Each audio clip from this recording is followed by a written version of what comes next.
warahmatullahi wabarakatuh. Waalaikumsalam warahmatullahi Waalaikumsalam wabarakatuh. warahmatullahi wabarakatuh. Ya, bagaimana kabar teman-teman pada hari ini? Alhamdulillah baik. Alhamdulillah baik. Alhamdulillah, puji syukur kita panjatkan atas kehadiran Allah Subhanahu wa taala yang telah melimpahkan kita kesehatan sehingga kita bisa bertemu walaupun secara online seperti ini. Baiklah, sebelum kita memulai konseling kelompok pada siang hari ini, alangkah baiknya kita memulai dengan doa. Marilah kita membaca basmalah bersama-sama. Bismillahirrahmanirrahim. Bismillahirrahmanirrahim. Teman-teman, apakah kalian tahu mengapa kalian berada dalam satu kelompok ini? Tidak tahu, Bu. Jadi, kalian berada di dalam satu kelompok ini karena kalian akan melakukan konseling kelompok. Jadi, apakah kalian tahu apa itu konseling kelompok? Tidak tahu, Bu. Baik, akan Ibu jelaskan. Jadi, konseling kelompok itu adalah suatu kegiatan untuk mengatasi masalah yang dimiliki oleh teman-teman sekalian dan kita menyelesaikannya secara bersama-sama. Jadi dalam konseling kelompok ini teman-teman tidak usah khawatir kalau masalahnya itu diketahui orang banyak karena dalam konseling kelompok ini memiliki asas kerahasiaan yang mana rahasia teman-teman sekalian akan tetap terjaga dan tidak dibahas di luar konseling kelompok. Serta dalam konseling kelompok ini memiliki asas keterbukaan. Jadi teman-teman menceritakan masalahnya secara terbuka dengan jujur tanpa khawatir akan masalahnya diketahui orang lain. Jadi kita membuat beberapa kesepakatan agar proses konseling kelompok ini bisa berjalan dengan baik. Jadi teman-teman diharapkan untuk tidak sibuk sendiri, menghargai pendapat antar sesama anggota kelompok, serta bergantian dalam menyampaikan pendapat. Apakah kesepakatan itu bisa diterima oleh teman-teman? Bisa, Bu. Jadi, konseling kelompok ini akan berjalan selama 1 kali 40 menit dengan metode diskusi. Sebelum kita mulai, alangkah baiknya kita mengenal antara satu dengan yang lainnya. Dimulai dari saya dulu. Saya Jumiati, teman-teman bisa memanggil dengan Jumiati. Di sini saya sebagai pemimpin kelompok atau fasilitator yang akan memimpin berjalannya konseling kelompok hingga akhir nanti.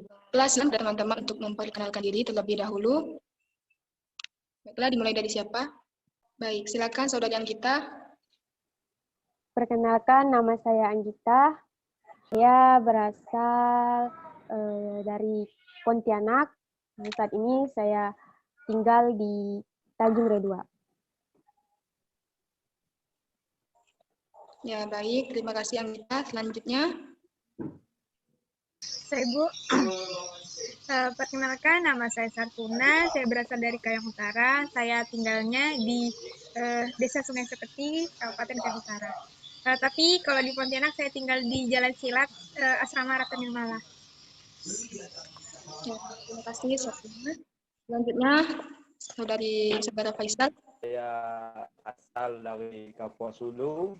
Tinggal saya Kampungau.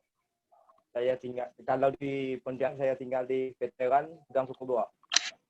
Baiklah, tema kita pada hari ini ialah meningkatkan regulasi diri dalam belajar pada remaja. Jadi kawan-kawan silakan menyampaikan masalahnya masing-masing mengenai pembelajaran yang dialami, khususnya selama perkuliahan online ini.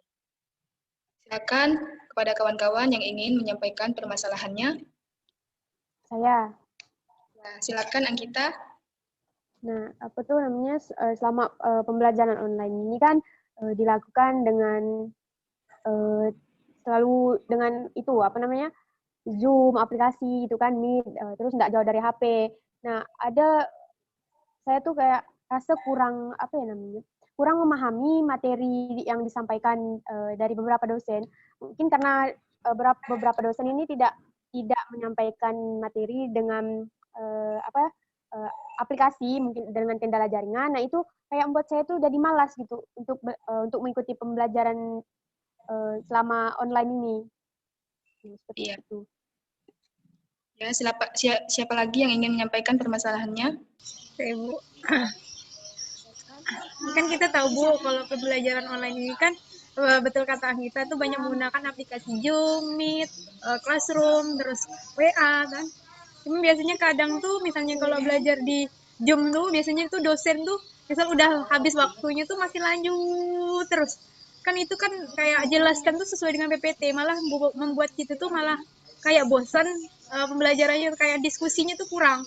Hanya mendengarkan penjelasannya malah buatnya bosan. Terus kalau misalnya ada pun yang Meet pun biasa kadang penjelasannya biasanya kurang jelas karena biasanya terganggu suara berisik. Terus kadang itulah yang membuat kita tuh pagi-pagi misalnya suruh masuk kan, tau lah biasanya kalau misalnya yang tempat nggak ada sinyal kayak saya kan harus cari ke tempat lain untuk mencari sinyal. Nah itulah yang membuat biasanya malas untuk pergi itu. Tapi karena ada kewajiban sebagai mahasiswa untuk belajar, tetap melakukan kegiatan itu.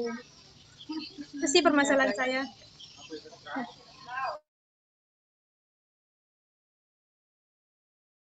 Ya, saya persilakan kepada Faisal untuk menyampaikan permasalahannya yang dirasakan mengenai belajar, khususnya pada perkuliahan online. Baik Bu, terima kasih Bu.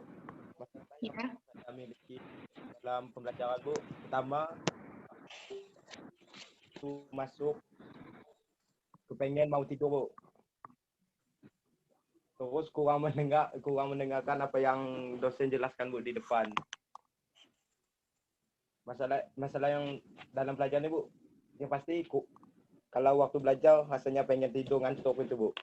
Kurang mendengarkan apa yang dosen jelaskan, yang kawan-kawan presentasikan.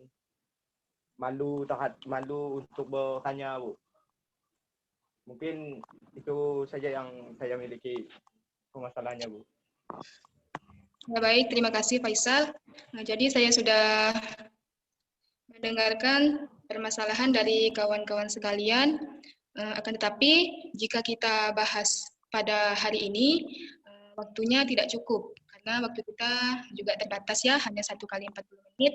Jadi menurut kalian permasalahan siapa yang paling menarik dan paling untuk dibahas pada pertemuan hari ini? Menurut kalian permasalahan siapa? Menurut saya permasalahan Faisal, Bu. Saya permasalahan Faisal, Bu. Apakah semuanya sepakat akan membahas permasalahan dari Faisal? Sepakat, Bu. Sepakat, Bu. Pada pertemuan hari ini akan membahas permasalahan dari saudari Faisal. Tadi saya sudah mendengarkan bahwa Faisal permasalahannya ialah kalau belajar itu biasanya kadang malu bertanya, terus biasanya suka ngantuk, lalu kurang mendengarkan penjelasan dari yang menyampaikan materi. Jadi, bisakah diceritakan secara detail masalah yang Anda rasakan? Gini Bu ya Bu, waktu pembelajaran berlangsung tuh Bu, saya tuh kurang mendengarkan apa yang kawan jelaskan. Pengennya tuh Bu mau tidur terus Bu. Kan pasti ada pertanyaan, mempersilakan siapa yang mau bertanya. Niat di hati ini Bu kan mau Bu sebenarnya bertanya, tapi malu Bu untuk bertanya, takut salah yang apa yang saya tanyakan tuh Bu, gitu Bu. Ya, begitu ya. Baiklah. Ya Bu. Untuk kawan-kawan yang lain, bisakah kawan-kawan yang lain mengidentifikasi penyebab dari masalah Faisal? Atau apakah penyebab Bu, Faisal? menurut saya, Bu, Ya, silakan. menurut saya Faisal ini kayak kurang percaya diri, Bu, dengan dirinya itu.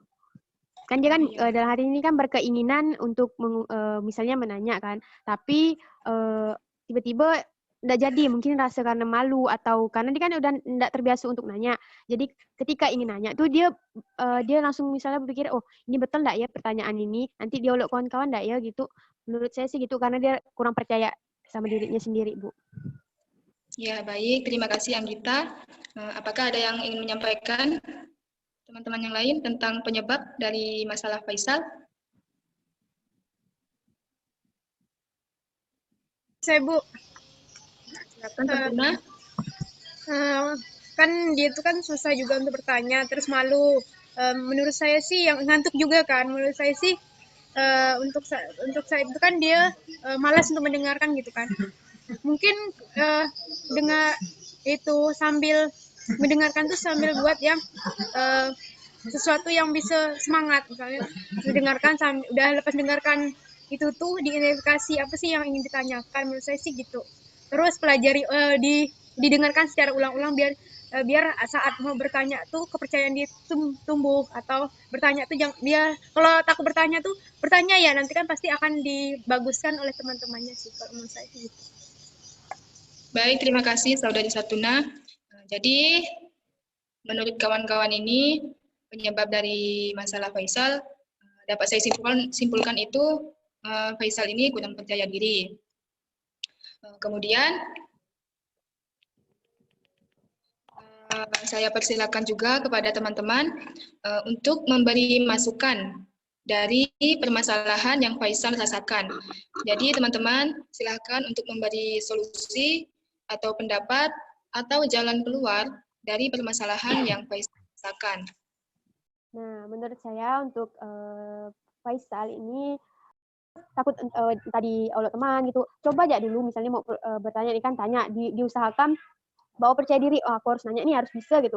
Karena semakin lama kita mencoba untuk berani, kita tuh terbiasa untuk berani gitu. Terus kalau soal ngantuk tuh mungkin nih malamnya Faisal tuh kayak kurang tidurnya tuh kurang terlalu malam mungkin. Nah, jadi pas belajar, iya, pas belajarnya pagi, kuliah pagi tuh tadi terasa ngantuk gitu. Jadi ada baiknya kalau misalnya jadwalnya besok kuliah pagi, sebaiknya itu tidurnya lebih awal. Nah, itu Bu, masukan dari saya. Terima kasih Saudari Anggita, masukannya sangat bagus. Kepada teman-teman yang lain, apakah ingin mengatakan? Saya, Bu, menurut saya betul kata Anggita, kalau misalnya kan ngantuk pagi kan, kuliah pagi, mungkin malamnya begadang gitu. Lebih baik tuh Faisal tuh tidur tuh harus teratur, misalnya jam 9 malam tuh udah tidur, nanti kan besok paginya biar nggak ngantuk. Misalnya mau ngerjakan tugas lagi bangun subuh, kan biasa jam 4 subuh tuh, biasa kalau udah di sholat subuh tuh baru ngerjakan tugas yang itu. Terus misalnya kalau mau bertanya tuh bertanya aja, jangan takut salah, karena kalau semua orang tuh mana ada yang benar, namun kita belajar kalau mencari benar tuh itu kan itu kalau kita kan biasa kalau kita salah ya pasti dibenarkan orang, kalau kita tidak berani bertanya pasti sesat di jalan gitu lah. Maksud kami itu berani ya, nanti kalau disalah pasti dibetulkan kawan-kawan yang lain pertanyaannya. Itu sih menurut saya, percaya diri aja pada pendirian kita. Baik, terima kasih Saudari Satuna. Bagaimana Saudari Faisal setelah mendapat beberapa masukan dari kawan-kawan, tindakan apa yang akan Anda lakukan setelah mendengar masukan dari kawan-kawan tersebut? Ya, Bu. Ya. Terima kasih terhadap kawan-kawan yang telah memberi nasihat kepada saya yang menurut saya sangat membantu bagi diri saya. Insya Allah, dan pasti akan saya lakukan apa yang kawan-kawan memberi nasihat terhadap saya. Terima kasih banyak juga kepada Ibu. Ya, baiklah. Jadi Faisal sudah mendapatkan jalan keluar dari masalahnya, sudah mendapatkan solusi. Jadi pada konseling hari ini dapat saya simpulkan bahwa dari beberapa permasalahan yang Faisal sampaikan, hal itu bisa diatasi dengan yang pertama, Faisal harusnya mencoba terlebih dahulu, jangan memikirkan sesuatu yang belum terjadi. Kemudian yang kedua, solusi yang kedua, Faisal jangan terlalu sering bergadang atau tidur larut malam, agar Kalau misalnya paginya ada kuliah, bisa semangat seperti biasanya. Lalu solusi yang ketiga, Faisal bisa lebih mengatur waktu kesehariannya dengan baik. Misalnya waktu tidur jam berapa, waktu makan jam berapa, waktu kuliah jam berapa, itu diatur dengan baik. Dan solusi yang terakhir, Faisal hendaknya jangan merasa takut salah, karena manusia itu memang tempatnya salah. Jadi seharusnya coba terlebih dahulu. Baiklah, permasalahan Faisal sudah selesai. Jadi permasalahan kawan-kawan yang lain akan dibahas pada pertemuan selanjutnya. Bisakah kita sepakati waktunya kapan dan hari apa untuk pertemuan selanjutnya? Kalau hari yang sama seperti bimbingan ini, gimana teman-teman? Boleh. Yang penting semua bisa. Boleh. Bisa Kak? Baik, apakah sepakat semua pada waktu yang sama? Sepakat Bu. Sepakat. Kan kita akan melakukan sesi konseling kelompok lagi dan membahas permasalahan teman-teman yang belum dibahas pada hari ini. Baiklah, mungkin hanya ini, dan permasalahan Faisal juga sudah mendapatkan solusi serta jalan keluar. Saya pribadi mohon maaf jika ada kata-kata yang kurang mengenakan di hati kawan-kawan.